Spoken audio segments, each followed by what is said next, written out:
Hi, everybody. It's Tuesday, the Tuesday of Holy Week, and I thought I'd just give you a little update as to what Jesus was up to today. Now, it's kind of hard because many of the scriptures they don't actually delineate days. So I just tried to figure it out and spread it out. So Jesus leaves Bethany, and when he comes to the withered fig tree, Jesus teaches about faith. Then he enters into Jerusalem. And when he enters into the temple, this is what happens. And I believe this is from Mark. Again, they came, they being the Pharisees, the scribes, and the priests. Not yet. That's a mistake, Bob. Again, they came to Jerusalem. As he was walking in the temple, the chief priests, the scribes, and the elders came to him and said, "By what authority are you doing these things? Who gave you this authority to do them?" Jesus said to them, "I will ask you one question. Answer me, and I will tell you by what authority I do these things. Did the baptism of John come from heaven, or was it of human origin? Answer me." They argued with one another. "If we say from heaven," he will say, "why then did you not believe him? But shall we say of human origin?" They were afraid of the crowd, for all regarded John as truly a prophet. So they answered Jesus, "We do not know." And in typical Jesus fashion, that's not what it says in the scripture. And Jesus said to them, "Neither will I tell you by what authority I am doing these things."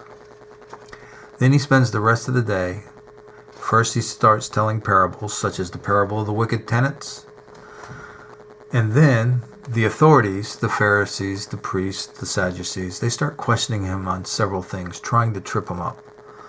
They question him about taxes. They question him about resurrection. They question him about the most important commandments. And at every turn, he foils them and he turns things around. I apologize for the phone, by the way, but I am answering some calls from the boss. And he spends a great deal of time teaching people, teaching his disciples. And then he uses every opportunity and observation to provide more teaching, such as this is when he sees the woman who puts 2 coppers into the treasury and remarks about how she gave so much more than the people that make these grand shows of giving a lot of money. And he returns to Bethany. And on the journey, he teaches, but he also foretells of what's to come. Well, that's one of the things that always amazes me, is I'm not sure that they get it, that the disciples understand what he's talking about when he foretells of his death and resurrection. And that's really the story of Jesus for today, but I do have another thing to talk to you about.